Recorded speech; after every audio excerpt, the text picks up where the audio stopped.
그렇지만 이제 매년마다 부활주일 오면 늘상 했듯이 뭐 성찬식을 갖고 이렇게 부활주일 예배를 드립니다. 근데 많은 이들이 신앙인들이 부활에 대해서 정말 삶 가운데 경험하고 사는 사람은 흔치 않은 것 같습니다. 그리고 우리들에게 부활이 없다면 예수 믿는 게 헛것입니다. 믿으십니까 부활을? 성경에서는 두 가지로 부활을 나타내고 있습니다. 생명의 부활, 또 심판의 부활입니다. 죽음의 부활, 영원한 죽음입니다. 예수님께서 오늘 말씀을 보면 6월절이 되어서 예루살렘으로 돌아가시는 장면으로 시작되어집니다. 6월절은 이스라엘 백성들의 큰 명절이었습니다. 이 명령은 하나님께서 애굽에서 노예된 이스라엘 백성들을 구원해 줄 때에 그들을 10가지 재앙을 통해서 은혜를 주셨고 반드시 절기를 지키라고 명령하셨습니다. 그 이후부터 이스라엘 백성들은 매년마다 세계 각국에 있는 많은 사람들이 또한 지방에 있는 사람 다 예루살렘으로 올라왔습니다. 오늘도 유대인들 예수님도 동일하게 6월절이 되어서 예루살렘으로 올라가십니다. 여러분들 6월절의 의미를 잘 아시죠? 제가 이 의미를 몇 번이고 말씀드렸어요. 왜냐하면 이게 굉장히 중요한 겁니다. 6월절을 할 때 어떻게 했었죠? 10가지 재앙의 마지막 재앙이었죠. 그렇죠? 하나님께서 흠없는 어린 양을 잡아라. 그 흠없는 어린 양이 나중에 누굽니까? 예수님입니다. 그래서 세례요한이 예수님에게 세례를 주었을 때에 예수님께 뭐라고 말씀하십니까? 보라, 세상 죄를 지고 가는 어린 양이다. 그러니까 어린 양이 흠이 없어야 돼요. 사람보다 흠이 있습니다. 죄인이죠. 하지만 성령으로 잉태하시고 나셨던 오직 예수님만이 흠이 없습니다. 그 양을 잡아서 피를 문설주에 다 바르게 됩니다. 그때 하나님의 신, 하나님의 영이 임하게 되죠. 그래서 문설주에 피가 가는 집은 하나님의 신이 넘어갑니다. 하지만 피가 없는 그 안에 있는 모든 집안의 장자, 동물에 됐든 사람이 됐든 모든 것은 죽게 됩니다. 그것이 바로 하나님의 신의 그 심판과 징계가 또 은혜가 6월절 넘어갔다는 뜻이죠. 그것이 바로 오늘 예수님께서 명절을 지키러 가셨던 이유였습니다. 우리가 그것을 통해서 알 수 있었던 거예요. 그 집이 이스라엘 백성이든 애굽 백성이든 관계없습니다. 중요한 것은 문설주에 하나님의 명령대로 피가 뿌려져 있는가라는 겁니다. 우리가 종교 열심으로 여러분 구원받을 수 없습니다. 오직 우리 안에 예수 그리스도의 보혈의 능력에 피가 있어야 됩니다. 그 피가 없으면 아무도 하나님 나라에서 구원받을 수 없습니다. 우리의 종교 열심과 선함과 착함은 관계가 없습니다. 그렇기 때문에 오직 타 종교에서는 구원이 없다는 이유가 있습니다. 자기의 선한 행위로 구원받을 수 없습니다. 열심으로 구원받을 수 없습니다. 그러나 오늘도 예수님께서 이제 예루살렘에 입성하실 때 많은 사람들이 그 어린 양이 예수님으로 알고 있었을까요? 그렇지 않습니다. 오늘 본문에 대해서 좀 설명을 드릴 건데 그렇기 때문에 오늘 이들이 하나님을 향해서 잘못된 종교적인 습관을 가지고 예수님을 잘못 판단하고 있었고 또 그 잘못이 후에는 예수님에게 침을 뱉고 돌을 던지는 사건까지 연결되었습니다.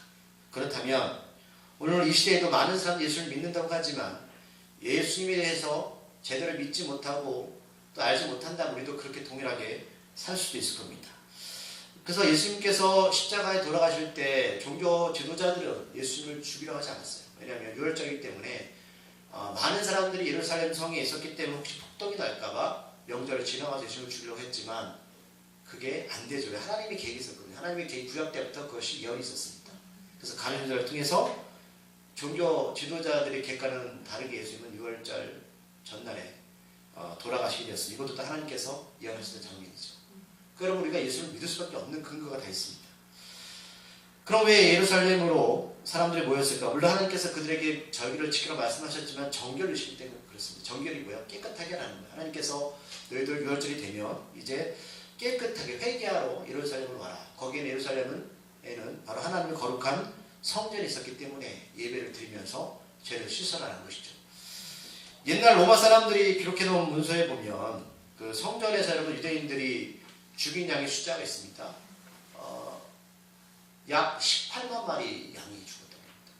그러니까 구약의 이스라엘 백성들이 나올 때 하나님께서 그 양을 잡아서 먹으라고 말씀하셨거든요. 그럼 대략 어린 양 한 마리를 잡으면 한 10명 정도가 먹을 수 있습니다. 그렇다면 18만 마리를 그 성전에서 잡았다라는 피를 흘려야 되니까 그 기록의 근거에 의하면 그러면 그 성 안에는 약 180만 명이나 사람이 있었다는 거예요. 청주 인구가 100만이 안 돼요.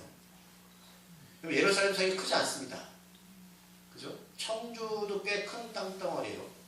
그런데 청주의 2배 되는 인원이 그 작은 예루살렘 성에 모였다고 생각해 보십시오. 시장이고 여인수고 난리가 났을 겁니다. 그리고 말 18만 마리지. 그 양을 잡으려면 그 양 잡는 것은 제사장들만 할 수 있었던 일이거든요. 하루 종일 피냄새가 났을 겁니다. 냄새가 진동하고요. 양의 비명소리. 뭐 예루살렘 성이 여러분 장난 아니에요. 시끌벅적하고요. 여러분 좀 상상을 해보셔야 돼요. 오늘 그 장면을 본문과 연결이 됩니다. 오늘 본문을 나누시다 보면 주님이 예루살렘 성으로 들어가실 때 그 성 안에 있는 수많은 사람들이 나서 종려나무까지 흔들면서 외칩니다. 호산나 호산나. 이 뜻은 어떤 뜻이냐면 지금 구원하소서, 구원이 간절합니다라는 뜻을 가지고 있습니다. 이 말씀을 더 이후에 좀 살펴보도록 하겠습니다. 오늘의 제목은 뭐냐면 뭐예요? 벳바게와 베다니 그리고 예루살렘 성입니다. 많은 사람들이 그 종려주일이 되면 이 종려의 나무에 대해서만 가지에 대해서 이렇게 집중해 설교를 합니다. 물론 틀린 이야기는 아닌데 저는 오늘 본문을 좀 다르게 봤습니다. 왜냐하면 오늘 이 베다니와 벳바게에서 예수님께서 어린 나귀 새끼를 부르시거든요. 왜 하나님 주님께서 여기서 부르셨을까요? 그리고 오늘 제가 쭉 설명해 드릴 건데 이 베다니와 벳바게하고 예루살렘 성하고는요 멀지 않은 거리입니다. 굳이 나귀를 타고 들어가지 않으셔도 돼요. 그런데 불구하고 그 짧은 거리에서 주님은 나귀 새끼를 부르시고 물론 계속 영상을 봤지만 주님이 그 심판을 받으시고 그러니까 재판을 받으시고 십자가 달리시기 전에 계속 어디에 머물고 계시죠? 베다니라는 곳입니다. 왜 주님은 예루살렘 성에 계시지 않고 베다니에 계셨을까요? 자, 오늘 본문을 보면서 여러분 그러니까 성경을 보는 게 좀 달라지셔야 됩니다. 종려주일이라서 종려나무까지에만 여러분 집중하시면 우리가 하나님의 마음을 덜 읽을 수 있습니다. 자, 오늘 주님은 예루살렘 성으로 바로 들어가시지 아니하고 감난산 벳바게와 베단이라는 동네에 이르십니다. 그리고 거기서 머뭇거리시죠. 벳바게와 베단이 거리는 그 한 2마일 정도 됩니다. 2마일로 우리가 잘 아는 킬로수를 따지면 한 3km 정도 떨어졌습니다. 그러니까 멀지 않은 동네죠, 서로가. 저희 집에서 교회까지 한 2km 되거든요. 걸어서 한 15분 걸리니까 3km 되면 한 남자 발걸음 한 20분 정도면 갈 수 있는 거리의 동네입니다. 서로가. 그러면 뭐 평지가 아니더라도 뭐 언덕이 있다 치더라도 충분하게 남자 장정이 걸어가기에는 여러분 먼 거리는 아닙니다. 그렇죠? 여러분 그렇다면 베다니에서 예루살렘 거리까지 얼마 될까요? 한 2km 정도입니다. 더 짧아요. 그러니까 그 바로 앞에 베다니라는 동네가 있었습니다. 근데 예수님이 바로 예루살렘 성에 들어가지 않고 그 베다니에서 오늘 말씀해 보면 제자들을 선택해서 보냅니다. 왜 보낼까요? 2절에 그 이유가 나와 있습니다. 그 맞은편에 동네 맞은편 마을로 가서 아직 아무도 타지 않은 나귀 새끼가 매어 있는데 풀어 오라고 하십니다. 그러면 예수님이 이런 명령 이유 없이 하시는 것일까요? 그렇지 않겠죠. 이런 상황들을 보는 눈이 필요하다는 것입니다. 자, 나귀도 어른 나귀가 아니에요. 나귀 새끼입니다. 그것 한 번도 사람을 태운 적이 없는 나귀 새끼라는 것이죠. 먼저 우리는 벳바게와 베단이라는 동네를 먼저 어떤 것인지를 살펴볼 필요가 있습니다. 자, 그래야지 왜 주님께서 예루살렘이 아니라 이 베단이나 벳바게 지역에서 어린 나귀 새끼를 부르셨을까라는 것이죠. 자, 벳바게라는 뜻을 이건 이제 우리가 이 뜻을 해석해 보면 이 동네 이름은 첫 무화과 열매의 집이라는 뜻이 있고요. 첫 무화과 열매의 집입니다. 그리고 베단이라는 뜻은 무화과 동네라는 뜻입니다. 그러면 벳바게와 베다니의 공통된 건 뭐가 나와요? 무화과 나무가 나오죠.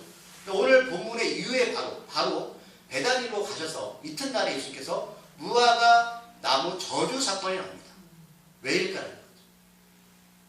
그러고 나서 성전 정화 사건이 나옵니다. 이것이 다 연결되어 있습니다. 무화과 나무가 많은 베다니는 여러분 가난한 동네였습니다. 청주에서 가난한 동네가 어디 있을까요? 수동이 좀 가난한 동네일까요? 내가 사는 집이 가난한 동네죠. 내가 사는 집이 가난한 집이에요. 내덕동이 가난한 집입니까? 베다니라는 동네를 이렇게 살펴보면 성경에서 두 인물이 나오거든요. 한 두 가정입니다. 두 인물. 먼저 여러분 잘 아시는 사람들이 살았던 동네입니다. 누구냐면 마르다 마리아. 누군지 아십니까? 나사로의 3남매가 베다니에 살고 있었습니다. 나사로 누군지 아시죠? 죽었다 살았습니다. 그럼 이들이 가난한 동네에 살았다는 뜻이죠. 예. 그 다음에 그 마태복음 26장 6절에 보면 예수께서 베다니 나병 환자 시몬의 집에 계실 때라는 말씀도 기록되어 있습니다. 그렇다면 이 베다니는 나병 환자들이 살던 곳이었습니다. 그러니까 이 나사로의 이야기 요한복음 11장에 기록되어 있거든요. 그러면 가난하고 아주 소외되고 나병 환자들이 있던 장소였다는 것이죠. 그럼 지금도 그렇지만 나병 환자는 아무 데나 머물 수가 없습니다. 왜요? 배식당하거든요. 그들이 머무는 장소가 따로 있어야 됩니다. 그럼 생각해 보세요. 내 동네에 나병 환자가 살았다는 뜻은 어떤 뜻일까요? 어떻게 해석할 수 있습니까? 정말로 천하고 낮은 사람들 살던 동네였다. 우리가 이것을 머리로만 기억하는데요. 옛날에 나병 환자들 동네에도 못 들어왔어요. 아이들 간 빼먹는다고. 산속에 들어가 살았습니다. 내 아무리 가족이라도 같이 할 수가 없습니다. 이들도 마찬가지죠. 이들은 하나님께 저주받은 사람들이었습니다. 그러니까 같은 가족이라도 살 수가 없습니다. 아주 사회적으로 정리된 사람들입니다. 이 베다니 동네는 나병 환자들이 많았는데 왜 그러냐면 레위기 13장에 보면 나병이 걸렸을 때에 내가 만약에 치유를 받잖아요. 예수님도 그 얘기를 하시는데 치유를 받으면 다 나았다 라고 하지 못합니다. 이것을 확실하게 증명서를 받아야 되는데 그러려면 제사장한테 찾아가서 제사장이 다 나았다 라고 확신을 그 말을 듣고 나서 비로소 그것이 내가 병이 치유가 된 거예요. 그럼 제사가 어디 삽니까? 성전주에 있잖아요. 예루살렘에 있습니다. 그럼 나병 환자가 바로 예루살렘 성에 들어갈 수가 없습니다. 잠시 어딘가 머물러 있어야 되죠. 그럼 먼 거리에 있을 수 없잖아요. 아까 말씀드렸지만 베다니 예루살렘 성은 2km 떨어져 있습니다. 그럼 가까운 베다니를 선택을 한 겁니다. 그러니까 그 동네에 나병이 걸렸는데 거의 나은 환자들이 있었다는 것이죠. 그래서 그 사람들이 예루살렘 성에 들어가서 성전에 있는 제사장을 만나면 너 나병 나았네? 그럼 그 얘기를 들으면 자기가 완전히 치유를 받은 것을 사람들에게 공표하게 됩니다. 오늘 사회에 있는 사람들이 당신 나병 났습니다. 그래서 사회에서 인정을 해주는 거거든요. 그러니까 이 베다니 동네는 그런 동네예요. 저주받은 사람들이 살던 곳, 가난한 마르다 마리아 죽은 나서 살던 곳이었다. 여러분 어디 살고 계십니까? 베다니에 무화과 나무가 많았다는 것은 여러분 무화과 나무는 제가 이거 갖고 한번 설교해 드린 적이 있는데 흔하게 가난한 사람들이 먹던 과일이었습니다. 열매는 1년에 한 3번 정도 열리거든요. 주님이 무화과 나무를 오늘 이제 본문 이후에 저주한 사건이 나오는데 왜 저주한 사건이 나오냐면 이 무화과 나무를 첫 열매가 맺을 때가 6월절 전후입니다. 근데 어떤 시기냐면 절기로 이들이 이제 주로 먹는 그 음식이 뭐냐면 밀과 보리거든요. 우리나라 보릿고기가 있잖아요. 근데 6월절 전후로는 밀과 보리가 다 떨어지는 시기입니다. 음식이 없어요. 먹을 게 없어요. 그래서 우리가 먹을 게 없어서 보리를 먹었잖아요. 그때가 보리가 남으니까. 똑같은 상황입니다. 밀과 보리가 이제 다 떨어지니 6월절 전후로 그때 피는 첫 열매. 무화과 나무 길거리에 있거든요. 그거를 가난한 자들이 따먹었습니다. 그걸 따먹어야 되는데 오늘 본문 이후에 그게 없었잖아요. 저주하신 장면인데 그 이유가 있거든요. 그런데 여러분 솔직히 가난할 때 부자들은 여러분 배고픔이 없습니다. 그럼 제가 질문 던질게요. 도시 예루살렘 성에 있는 사람들이 더 이 그 6월절 전후로 먹을 게 없을 때도 힘들까 아니면 베다니가 더 힘들었을까요? 베다니가 힘듭니다. 그래서 오늘 본문 이후에도 주님께서 그 보면 너무 시장하시거든요. 베다니에 계셨는데 시장하셔서 무화과 나무에 과일을 드시러 가시는데 과일이 없었습니다.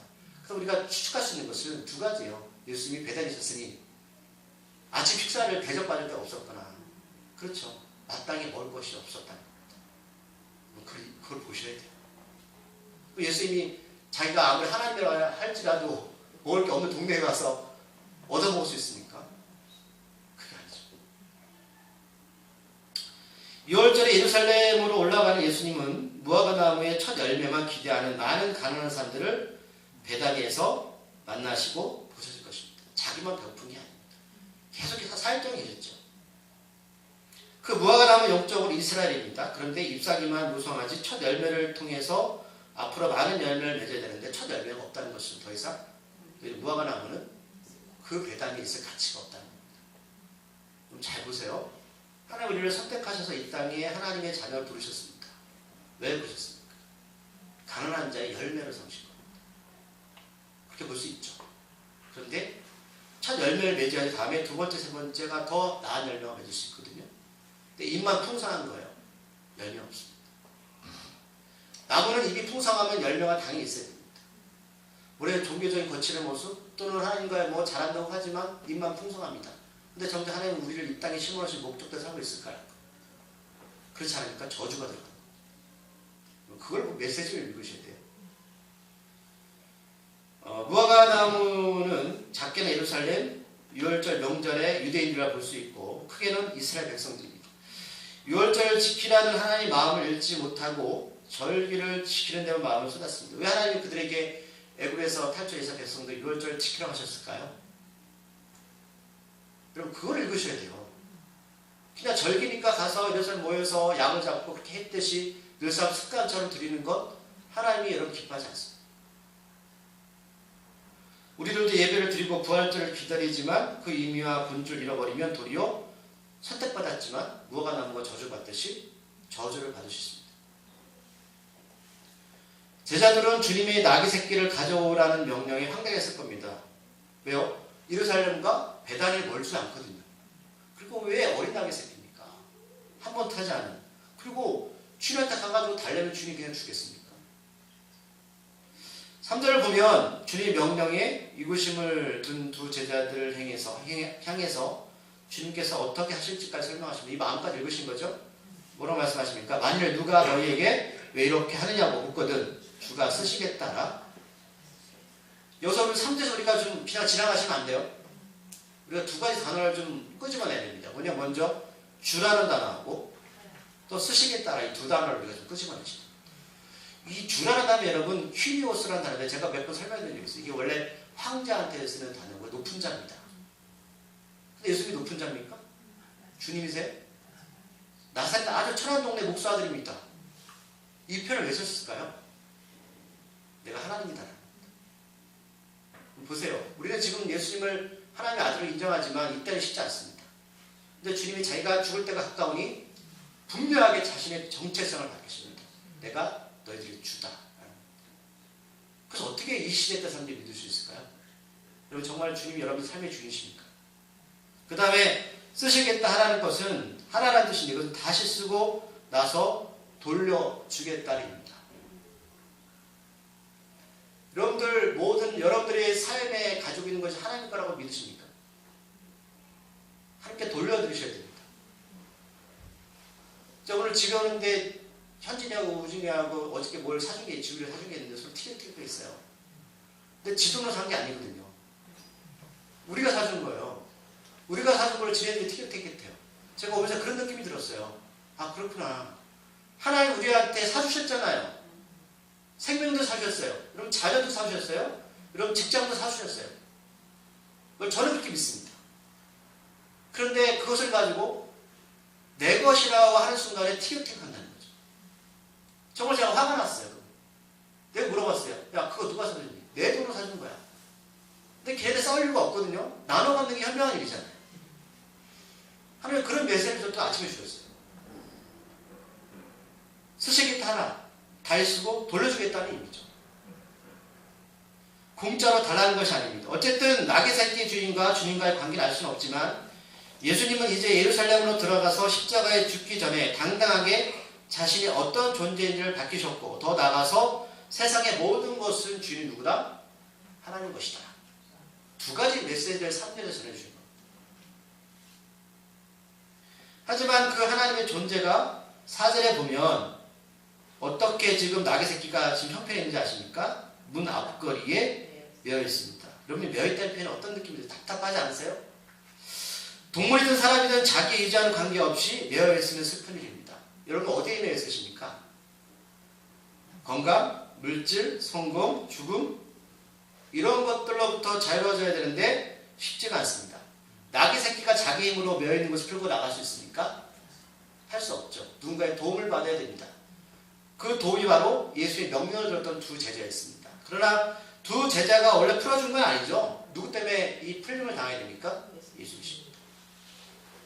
여러분들 어디에 메어 있어요? 두 제자가 나귀 새끼가 메어 있는 것을 풀어줍니다. 제자들은 명령에 순종한 것 뿐입니다. 아직도 매어있는 분들이 많아요. 5절에 보면 거기에 서 있는 어떤 사람이 두 제자 행동을 보고 나귀 새끼를 풀어서 무엇을 할 거냐고 물어봅니다. 많은 사람들, 세상에 있는 사람들, 또 사단은 하나님께 그렇게 우리를 표현할 겁니다. 하나님, 저 같은 인간들 어디에 쓰실 겁니까? 배단에도 소외되는 힘든 자들 어디에 쓰실 거예요? 저 거지 같은 인간 몇 인간 어디에 쓰실 겁니까? 이런 질문의 의도를 우리들은 잘 압니다. 아직 어른도 아닌 새끼 나귀를 가져다가 어디에다 쓸 것이냐는 의미입니다. 그렇죠. 어디에 쓸까요?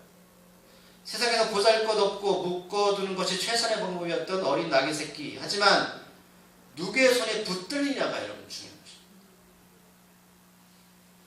우리들은 이 세상에서 매여서 사는 사람들이었습니다. 저는 그랬습니다. 노예같이 매여서 자유 없는 삶을 살았던 우리들은 주님은 은혜로 죽음의 땅 애굽에서 구해내셨습니다. 그런데 여전히 매여있음에도 깨닫지 못하거나 그때를 그리워하면서 산다면 본인은 자유롭게 산다고 하겠지만 정말 안타까운 인생 사는 겁니다.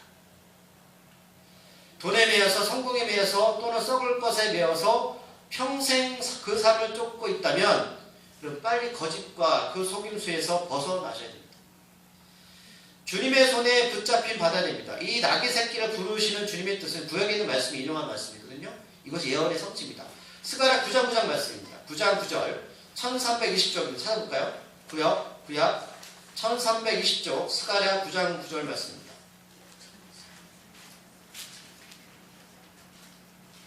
맨 뒤편에 있어요. 말라기 앞에 있습니다. 1320쪽 스가랴서 9장 9절 말씀입니다. 1320쪽 찾았습니까? 읽어볼까요? 시작. 시온에 따라 크게 기뻐할지어다 예루살렘에 따라 즐거이 부를지어다 보라 내 왕이 내게 임하시나니 그는 공의로우시며 구원을 베푸시며 겸손하셔서 나귀를 타시나니 나귀의 작은 것 곧 나귀 새끼니라. 이 말씀 예수님에 대해서 말씀하시는 건데 그 예수님이 바로 나귀 새끼를 타고 오신다고 말씀하고 있죠. 그죠?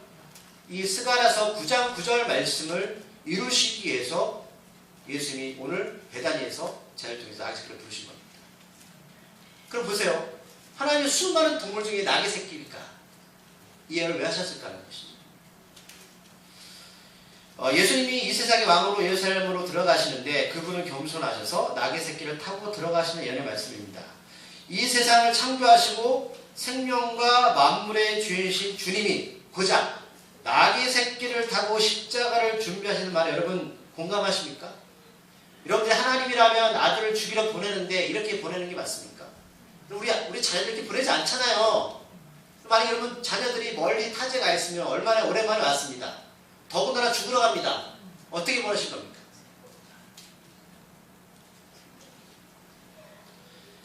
정작 하나님께서 이 땅에 어떤 이들에게 마음이 계신가, 어디에 임재하고 계실까라는 장면을 우리에게 톡톡하게 보여주고 계십니다. 제자들이 주님이 시킨 대로 대답을 하자 주인을 허락합니다.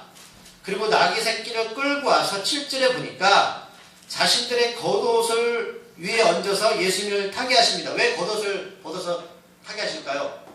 원래 여러분 뭘 얹어야 됩니까? 근데 안장이 있다는 소리 없다는 소리예요. 안장조차도 없습니다. 제자들도 가난하고 예수님도 가난하고 베다니 동네도 가난합니다. 어떤 느낌이 받으세요? 이게 전능하신 주님이십니다. 우리가 어떻게 이거 받아들여야 돼요? 안장도 없어서 여러분 겉옷을 위에 깔고 타고 가십니다.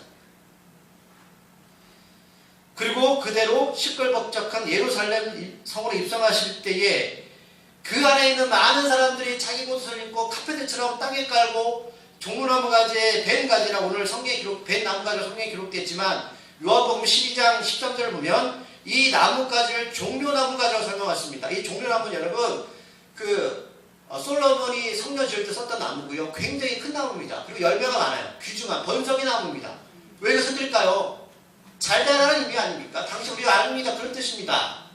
그런데 그 정작 예수님은 안정도 없이 고도 위에 타서 나귀 새끼를 그 자기 새끼를 타고면서 수백만 명이 떠드는 그 예루살렘에서 쫄래쫄래하고 들어가신 여러분 장면을 상상해 보십시오. 우습지 않습니까?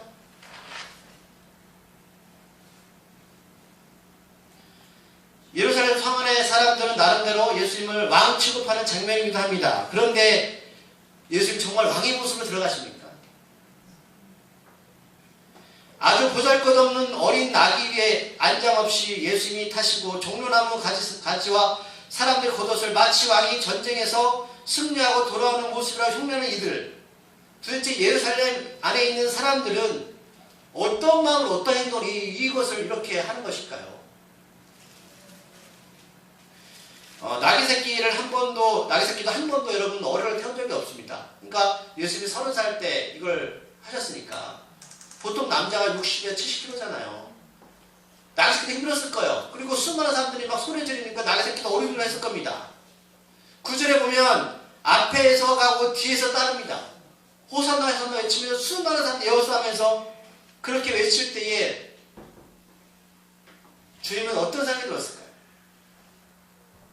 예수님 왜 예루살렘 성으로 들어가신다고요? 죽으러 들어가십니다. 근데 얘들은 왜 외칩니까? 살려달라고 외칩니다. 어떤 삶입니까? 나한테 부여 살려달라는 겁니다. 이 로마의 앞자로부터 왜 예수님은 전에 죽어서 살리시고 오병이신 때 행하시고 많은 기적과 표현을 행하셨습니다. 그러니 그 예수님이 자신들을 유월절을 맞이해서 구원할 줄 알았습니다. 예수님이 어린 양인지 모릅니다. 진정한 구원인지 뭔지를 모릅니다. 여러분 사건에서 진정한 구원이 뭔지 아세요? 영혼의 구원입니다. 초라한 예수님의 모습을 보면서도 여전히 하나님의 마음을 읽지 못하고 있습니다. 왜 하나님이 스가랴 9장 9절에서 나귀새를 타고 가라고 하셨을까요? 이거 보고 좀 깨달아 이렇게 말씀하신 것 같아요. 그런데 여전히 이들은 알지 못합니다. 우리들은 예수를 믿으면서 착각할 때가 있습니다. 광야의 이스라엘 백성들처럼 귀한 금을 모아서 금송아지를 만들면 여기 하나님 오실 거야. 그리고 그 앞에서 번제 화목제 예배를 드리면서 절기를 지킨다고 뛰면서 놉니다. 하지만 그 자리는 하나님이 오시는 장소가 아니라 분노의 자리였습니다. 결코 은혜의 자리가 아니었습니다. 지금 유월절을 지키러 온 예루살렘 성의 사람들은 진정으로 유월절의 참된 의미를 알았다면 그들은 자신들이 10절에서 주님이 조상 다윗왕의 후손이고 하나님같이 높은 곳에 계신 주님이라고 이렇게 외칠 것이 아니라 십자가의 고통을 이해했다면 그들은 어떻게 예수를 맞이해야 될까요? 여러분 죽으러 가는 사람을 이렇게 맞이해야 되는 게 맞습니까? 이들은 예수님이 던지시는 이 행동의 의미를 제대로 파악하고 이해하지 못했습니다. 결국 이렇게 열광적으로 주님을 맞이했던 이 사람들은 자신의 뜻과는 관계를 예수님이 험하게 십자가에 돌아가실 때에 어떻게 하셨죠? 침을 뱉고 돌을 던졌습니다. 이유는 뭡니까? 자신의 입맛에 맞지 않았습니다. 유익에 부합되지 않았습니다. 예수님의 마음은 예루살렘의 그 혼잡한 성이 아니라 가난하고 소외된 베다니 동네였습니다. 거기서 나귀 새끼를 부르시고 타고 가신 그 이유를 우리들은 오늘 종료주를 맞이하면서 여러분 거기에 집중하셔야 됩니다. 그런 예수님의 관심은 어디에 있었을까요? 오늘 11절 본문입니다. 이제 말씀을 정리할 건데 오늘 마가복음 11절 말씀을 다 같이 한번 읽어볼까요? 시작. 예수께서 예루살렘에 이르러 성전에 들어가서 모든 것을 둘러보시고 때가 이르 저물매 12제자를 데리시고 베다니에 나가십니다. 네, 지금 예수님이 예루살렘 성에 들어가셔서 어디로 가셨어요? 아니요. 11절에서 성전에 들어가셨죠. 가서 뭐 하십니까? 여러분 우리가 누가 이사 가면 둘러보잖아요. 왜 둘러보세요? 아니 이제 집에 가잖아. 오늘 뭐 새 집에 이사 갔다. 아니면 새로운 곳에 가면 왜 둘러보세요? 궁금한 거죠. 여기 방이 몇 개야? 뭐가 가구가 있지? 왜 가시면 둘러보잖아요. 여기는 뭐가 있을까?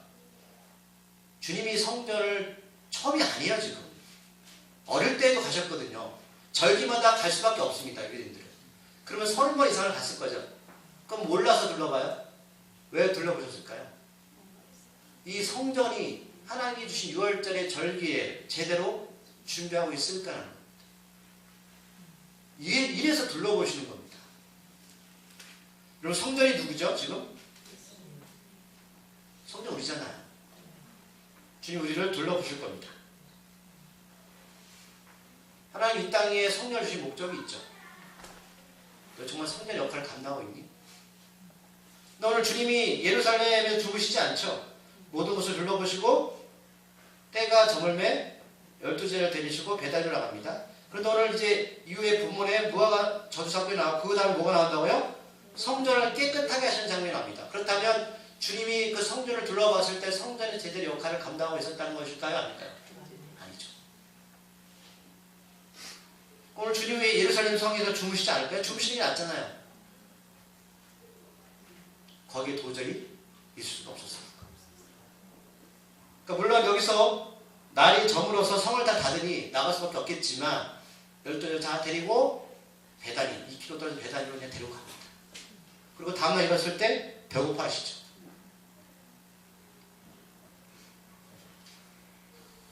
사람들 예루살렘 성에서 지금도 마찬가지로 생각합니다. 하나님 이 땅에 성전을 세우셨습니다. 외적인 성전, 우리 성전입니다. 주님을 향해서 이제 고난주와 부활주의라고 외칩니다. 수많은 사람들이 앞뒤로 쓰면서 종나무 가지를 흔들면서 주님 우리를 구원해달라고 외칩니다. 여러분 어떤 사람들입니까? 절기대로 수많은 양을 잡아서 성전에서 예배도 드렸지만 그 성전 주님 보시기에 깨끗하지 못했습니다. 정작 주님의 눈에는 도시 예루살렘이 아니라 초라하고 소외되고 가난한 동네 배단위에 있었습니다. 나귀 새끼의 신세처럼 세상에 매여서 헤어나올 줄 모르는 예루살렘 성의 사람들은 그 옛날 애굽에서 노예 생활의 조상들의 삶을 그대로 따라가는 것 같았습니다. 그 죽음의 땅 애굽에서 나온 유월절의 참된 의미를 잊어버리고 늘 매년마다 하던 습관 그대로 절기를 지킵니다. 정리합니다. 저는 다음 절 말씀드렸지만 12절에서 시장하셔서 무화과나무 열매를 참 예수님의 모습에서 왜 시장하셨을까 생각해 보았습니다.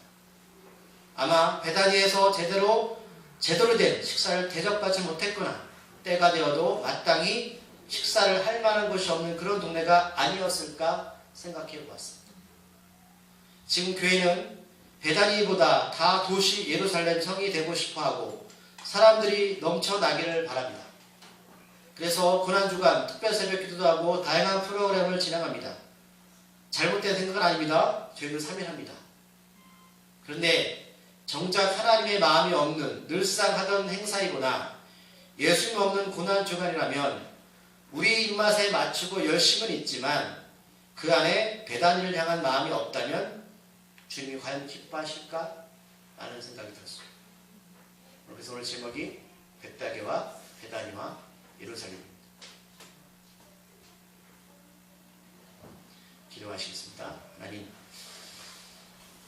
많은 사람들은 예루살렘 성회에서 하나님이 우리에게 말씀하신 대로 그렇게 절기를 지키기를 바랍니다. 물론 틀린 생각은 아닙니다. 그런데 왜 우리가 거기서 유월절을 지켜야 되고 왜 성전에서 예배를 드려야 되는지에 대해서 깨닫지 못하면 우리는 죽으러 오시는 주님을 바라보면서 나귀 새끼를 타고 오는 그 초라한 모습을 바라보면서 여전히 우리를 구원해달라고 했습니다. 그런데 주님은 거기에 마음이 없으셨습니다. 소외되고 힘든 배단위에 관심이 있으셨습니다. 아버지, 우리들에게 주님이 어떤 메시지를 보내 계십니까? 우리가 영적으로 깨닫게 하시고 분명한 믿음으로 우리들이 가야 할 것을 깨닫게 하여 주시옵소서. 주님이 예루살렘에서 돌아가시기 전에 5개월까지 베다니에 계속 머무셨습니다.